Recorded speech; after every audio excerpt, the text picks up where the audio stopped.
Hi everyone.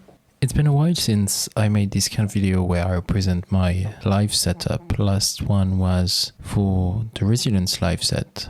And since then I've been playing more and more in clubs, and the setup I can bring there isn't exactly the one I brought to the live stream. The conditions are not the same, and even the way I want to play is not the same. So my setup has evolved a bit with my needs, and this is where it is now. So a 6U with a somewhat rotating cast of modules, a Octatrack, and a drum machine I just added very recently. So I went from the Alpha Bass and 12U to a Digitact and 12U, to an Octatrack and 12U, to an Octatrack and 6U, to an Octatrack with 6U and a Tanzmaus, or it could be any drum machine.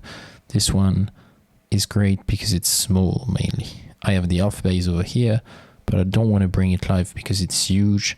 I don't want to take the plane with it. This is already plenty to carry around. So I think we could start this little tour maybe with the modular, reducing my 12U system, which I use in the studio, to a 6U was a bit of a challenge.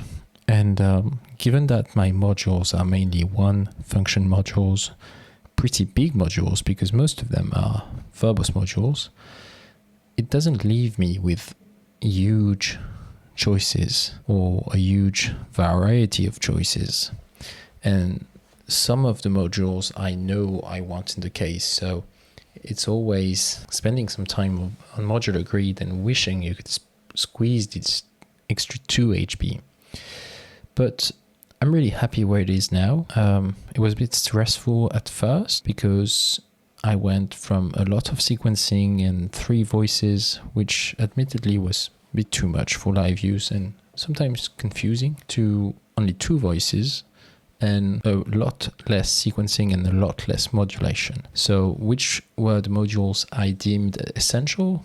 We are going to cover the modular right now. Of course, you will have spotted the DFAM, which has been a staple in every of my live iteration of the case, be it 12U or 6U. I love having it because I think it's easy to get from one sound to the other. It has FM, it has percussive elements, it has the noise, it has a sequencer, it has a fantastic filter, of course. And the big knobs, to me, make it relatively easy to get from one point to the next. So it's a big module, but definitely worth it. And to those of you who may wonder why should I put it in a case, it's just that this case can close with a lid, and then I unpack it, I'm ready to go. I already have 2 other boxes to plug.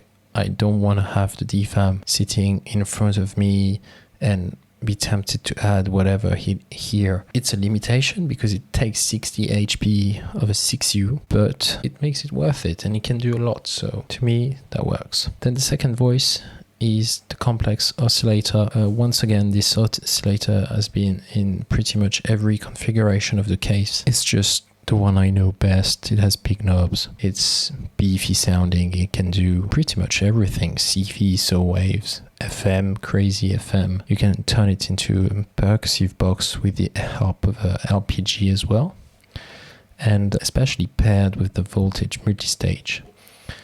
I think it's an unbeatable combo for riffs, because it's not easy to find good riffs live. I'm not cueing anything, so it's just flicking some switch, moving the sliders, hoping something good will come out. So I more or less know what I can do, but still plenty of the stuff I bring is shitty and I try to repair it live.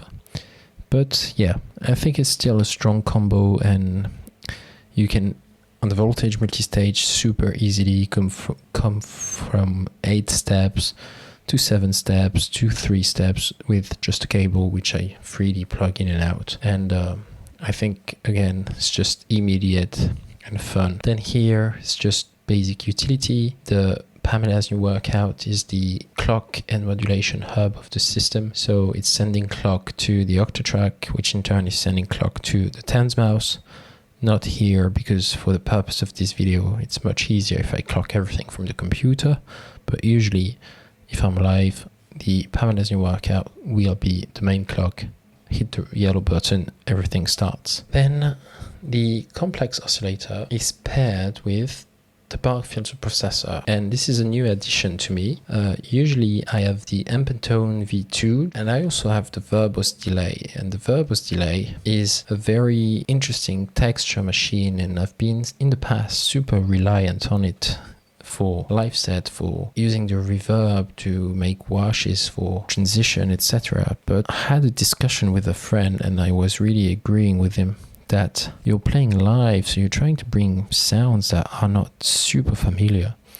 And the Bark filter processor has this extremely beautiful ability to separate stuff and create sounds that are seldom heard. It's not your basic filter. So I really wanted to bring back the Bark filter processor into the live system, and I did it for the past 2 shows and I'm really happy with it. I miss the delay a bit, but frankly I think I will keep it that way for a bit longer. I've replaced the ambient tone by the LXD, which I love, and I think it's a perfect companion to the complex oscillator. It's just got that bounciness that LPGs have, but this one is particularly perfect. Another thing that I think is extremely important, or at least extremely useful in the Bark filter, is how it has like a spectrum analyzer. So since I'm not cueing anything, I'm just trying to find something in the dark without hearing it, this tells me what kind of sound that will come out, what kind of frequency are in my sound. So if it's just super low, I can tune the oscillator higher. If I don't I try to have like frequency a bit everywhere, so then I can play with the sliders. And when you're bringing a sound, you can really just take your time and bring one slider or the other, and you know which will be stronger than the others because you have the lights.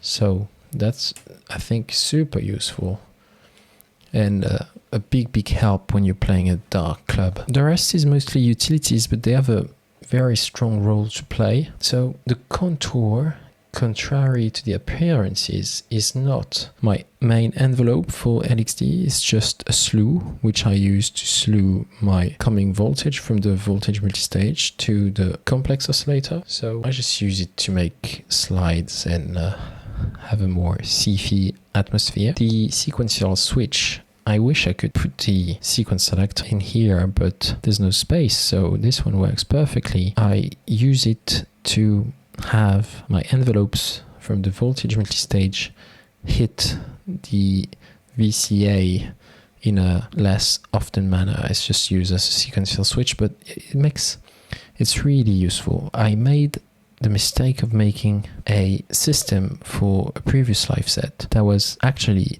not modular at all. It was just modules I could wiggle and move with my hands. And the thing is, when you're playing with the drum machine or playing with the Octatrack, you don't have 1,000 hands to move stuff around. You have to have modulation or stuff moving by itself on the modular. And this little module helps with this. It makes a sort of probability, if you want, which is really useful. And then another utilitarian module, but probably the one that ties everything together, is the control voltage processor. So you might think, why this big 18 HP module in here? It's just a bunch of attenuators. Well, first of all, it's also slew, which I use for my main envelope. It's an envelope and slew. So the top part I use as my main envelope, and it has the bounce thingy.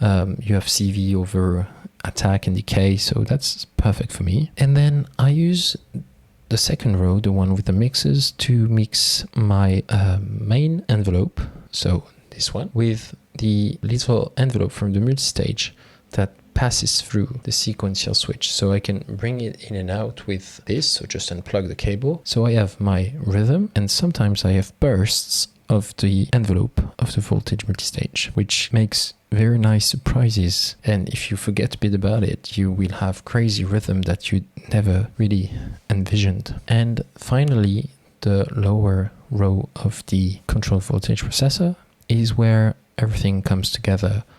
The DFAM goes to one channel, the bark filter goes to one channel, and I also have a little ping that goes in here that I can bring in and out. And so this comes into the DPLR delay, which I put at the end. So everything in the case goes through the DPLR delay. So let's hear a few sounds.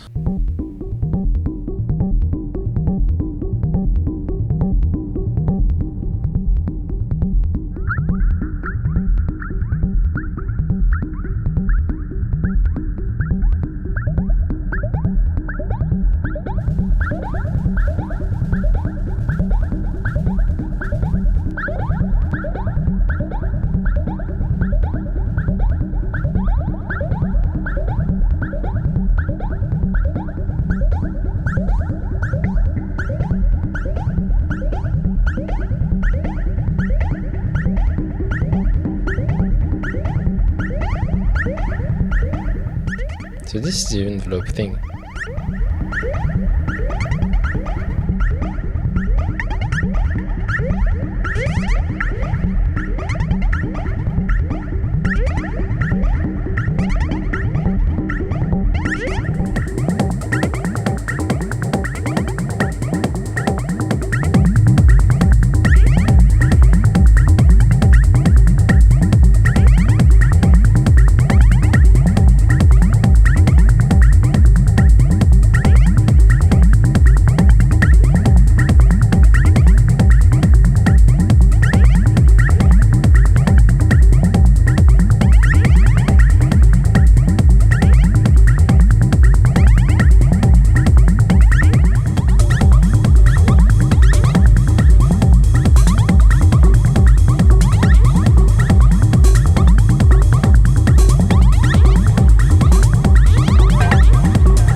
So yeah, here's what I would do basically. So of course we'll go over the Octatrack and the Tanzmaus afterwards, but yeah, this is the 6U. I think it's honestly pretty efficient given that it's only 2 voices. Of course, I haven't mentioned the HPO. This is my output interface. I'm sometimes worried this is a bit of a shaky connector. I mean, it's not the fault of the module at all. The module isn't shaky, but it's a small connector for going into a live mixer. So sometimes I think I should get a proper XLR one for the output. Yeah, just for, you know, solidity purposes, and I don't want to have something that doesn't work really well. Once again, this module is great, but sometimes, I don't know, mini jack doesn't feel so solid to me. In that case, I would have to remove the DPLR to have at least 6 HP available, and I would have to bring a delay pedal to put on send or to put after the modular. Of course, you heard this is going through a reverb. Usually I just bring my Eventide space. I will, depending on the time I have to set up,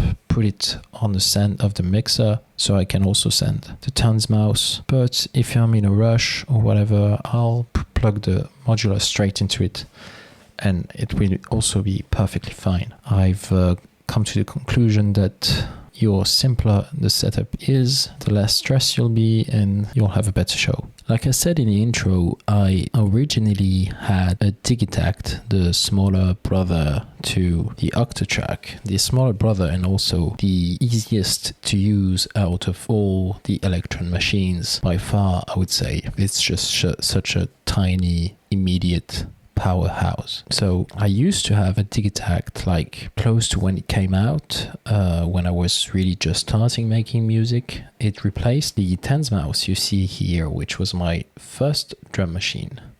I sold the Tanzmaus and got a Digitact, which really tremendously helped me realize what I wanted to do, what was possible, and how you could get somewhere, you know, close to the music I was listening to techno, how I wanted it, with reverb, with delays, with the sounds, sampling. It was really an eye-opening box for me, but still I was really new to music, and after a while I realized samples make me lazy and I was always using the same kick and not really pushing the machine. So I switched to everything in the modular. At that point I had a modular groove box with drums, with synths, everything inside 12U. And then I switched again to the Alpha Bass, and I needed something portable and easy where I could put my tracks and make stems out of my track, put them into the sampler and play them live. So that's what I did with Digitact, and I played my first festival with it. And I mean, it was at the time I thought it was great, and I think it wasn't that bad actually, but I've come a long way. And so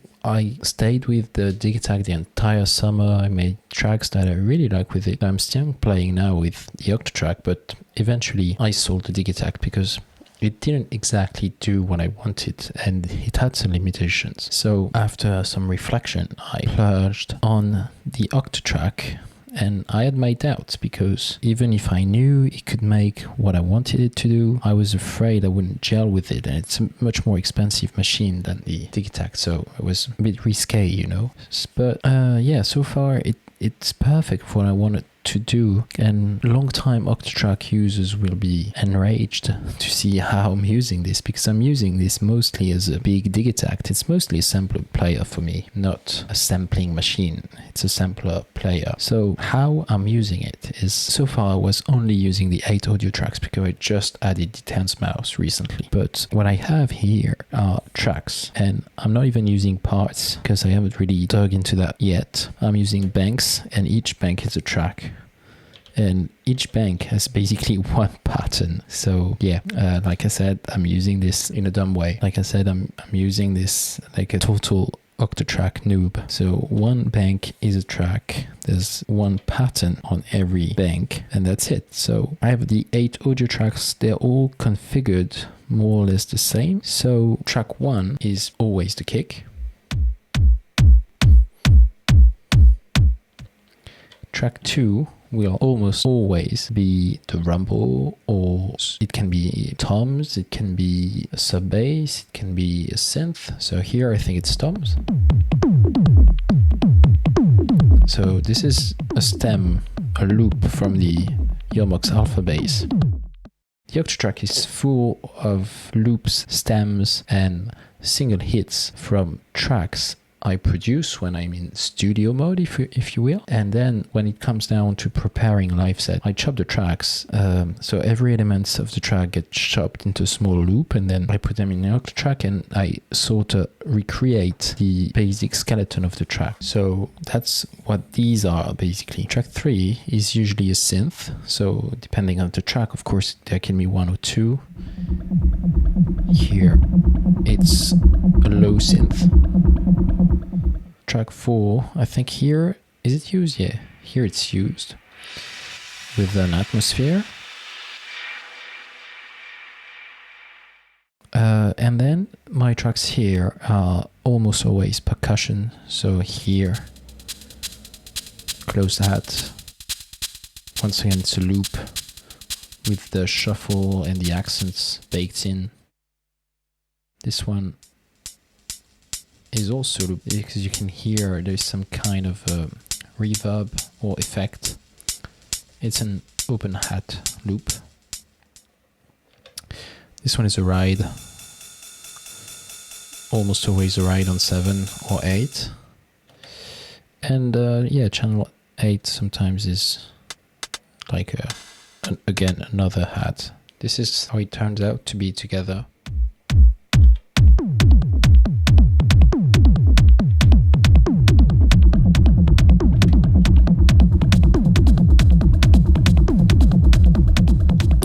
So this is usually how I configure my Octatrack, except from the intro, which has several layers of, you know, noises and atmospheres.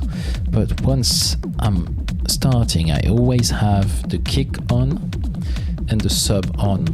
Here's another synth that go together with the sub, but usually it's these two. And I also have a sort of a background hat like this one, like closed hats. So every time I go from one pattern to the other, they will be the same instruments that play. So let's say I'm going from that one to that one.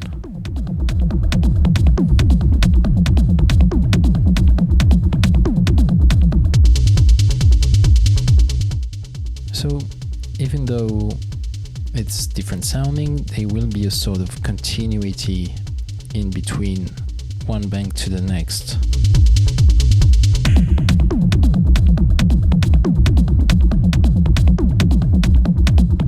And here comes the subject of transition. So once again, I know people use an Octatrack will be absolutely enraged, but I almost don't use the crossfader.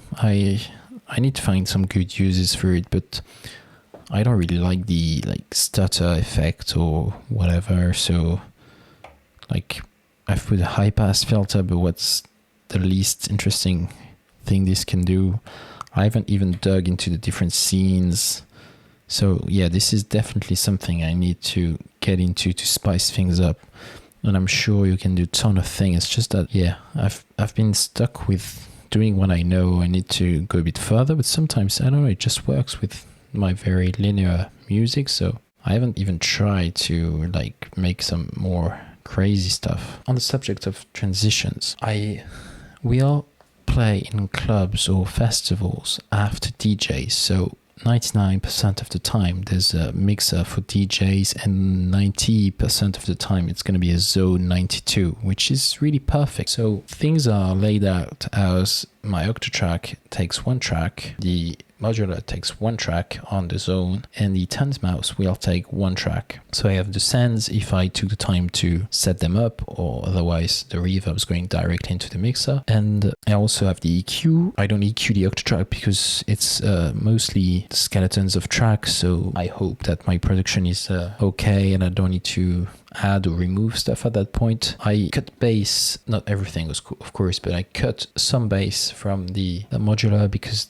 there can always be some super low bass you don't want. So this comes really handy. Same with the Tanzmaus. You never know, the rides and stuff, they can have a lot of low energy. So the zone EQ really come in handy. But what really comes in handy is the high pass filter, because you're playing in a DJ context and high pass filter is just so fun to do. So of course I don't have my own zone 90, so I'm always 92, so I'm always reliant on the clubs having one. It can be a Pioneer, it can do whatever actually. So even if it has only 2 channels, I can manage, I can bring stuff into the Octatrack. You have to be flexible and just bring a shit ton of cables to be prepared to the connectors and the situation you'll have to face. But yeah, the high pass filter is especially useful for transitions. Since I don't have my own mixer, I'm mixing everything into Ableton for this video, and I'm using the high pass filter of the Stayer, which works fine.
So that's a pretty super extremely basic example out of context, but yeah, this is usually what I would do to transition from one part to the next. Just high pass, have something on the modular that is somewhat forward, so people can concentrate on that instead of the bass that just disappeared, and then change bank or pattern or track if you want on my Octatrack.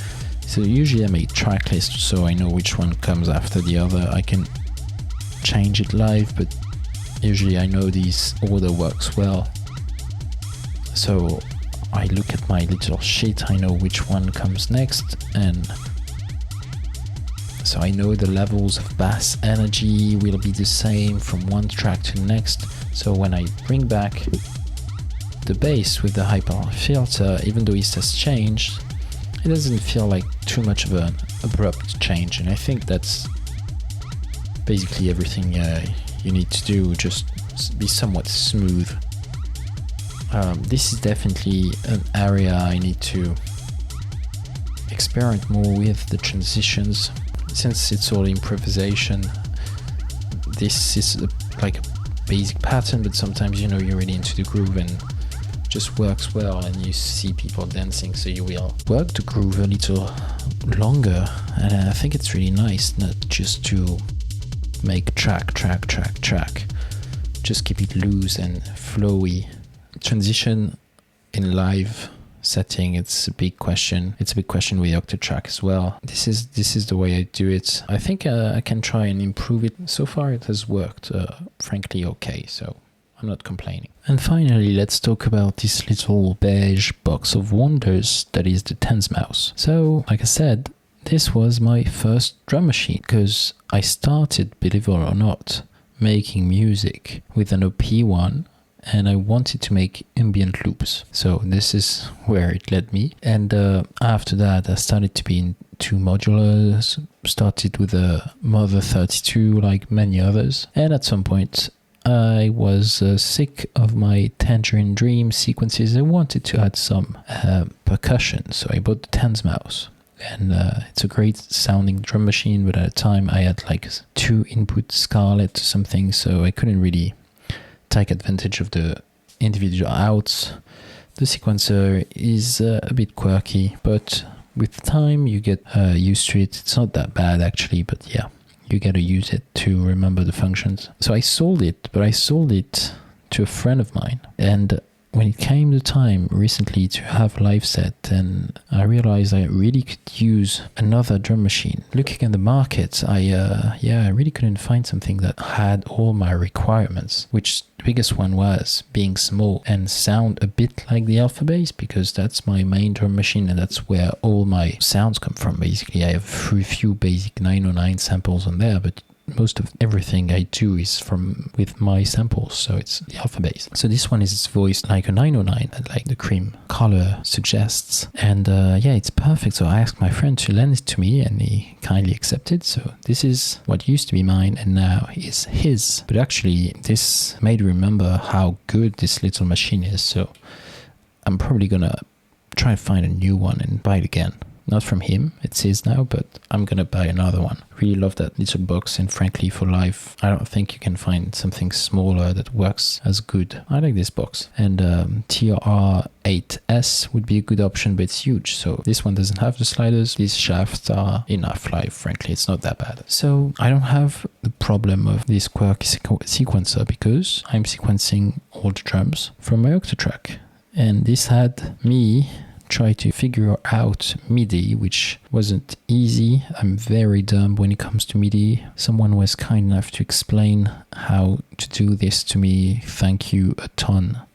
Bless the internet when it comes to stuff like this. Complete strangers taking time out of their day to explain something that's pretty basic when it comes to MIDI, but that to me was absolutely new. So I'm sequencing everything from the Octatrack. I learned how to do CCs and everything. So really it's a powerful combo. I attributed each of the 8 tracks to each of the 8 instruments of the Tanzmaus. This is definitely overkill because I'm never using the bass drum. I have the bass drum that are baked in my Octatrack. It's like the bass drums from the track with processing and everything. So even if this bass drum is really good, it doesn't really compare to the processed ones. Definitely the ones I'm using the most, like I said, are hats, because I was really lacking hats. So I have 3 channels of hat. There are 2 sample slots, but on sample 1 there's open and closed, and they choke each other, so they're each on a channel, but you have only one control. So that's you're hearing both now, which I think is quite obvious. I have a little reverb afterwards to give it some space. So second one is more of a ride. You can choose from the internal samples. You have 16 samples. I kept those because they're very 909 voiced, and they always work.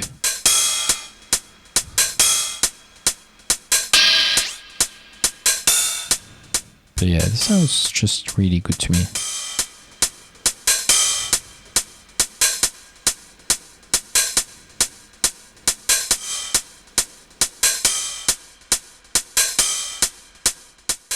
Then you have a tom. I'm not using too much, but sometimes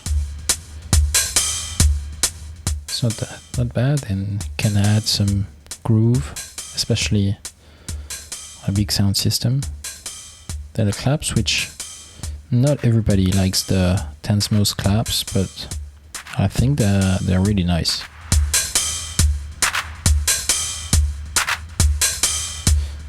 You have the filter.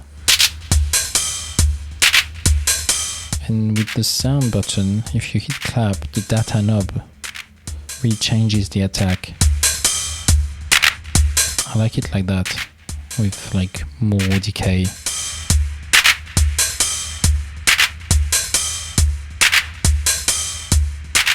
Then you have the rim shot, of course, which doesn't have any parameter, it's just a rim shot. But sometimes the rim shot can sound really nice. And a snare drum. So here I on purpose put something on every channel except for kick drum, but just for shits and giggles, let's add the kick drum.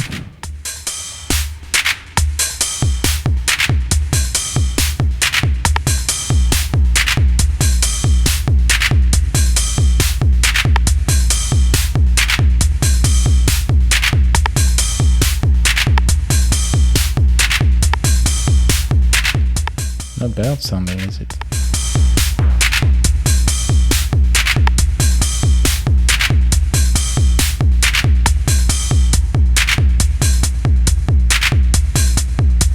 But yeah, that's not how I'm using it live.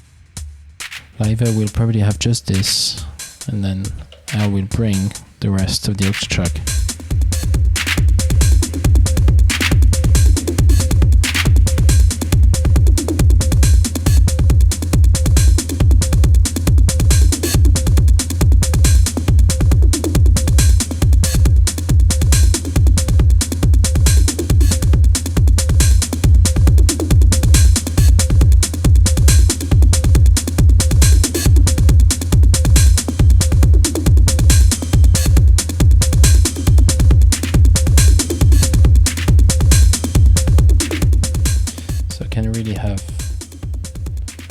More going on, and contrary to the audio tracks, which I prefer not to reprogram live, the MIDI tracks you can definitely add hits here and there, no problem.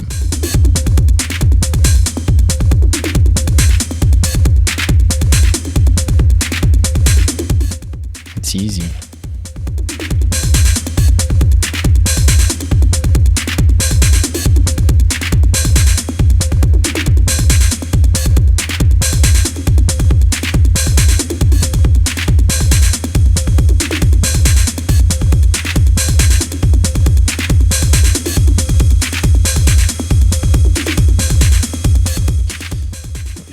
What I really like is that you can, with the audio tracks and this, you always have one more layer of hat to bring in.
Same with the claps, it's really nice to have two flavors of claps.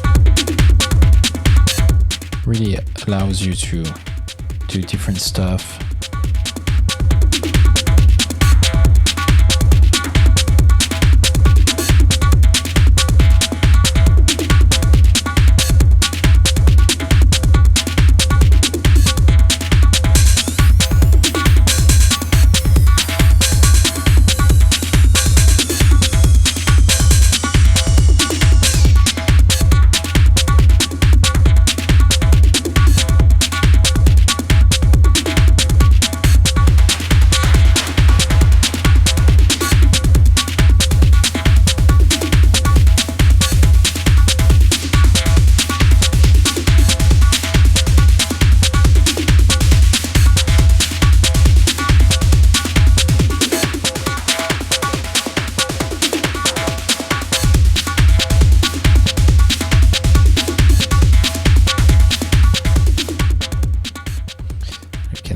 let's add one more layer of noise with the DFAM if you want.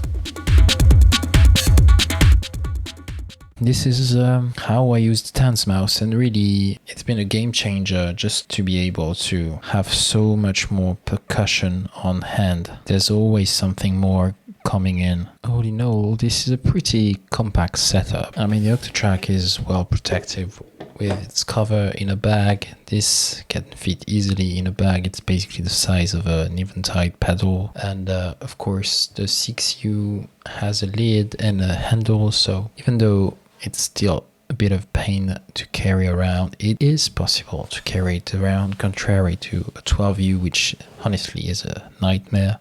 It even fits into a carry-on case. You just have to pay a bit extra to have a large luggage with you on board on top of your small luggage, in which there's all of this. And of course you have the joy of unloading everything at security. So usually I will have Octatrack this 1,000 of cables to cover most situations, because you have to take into account that you will be 1,000 times dumber when it comes to do things in the rush or in the dark, so better have everything ready. I also bring like I said, my eventide space.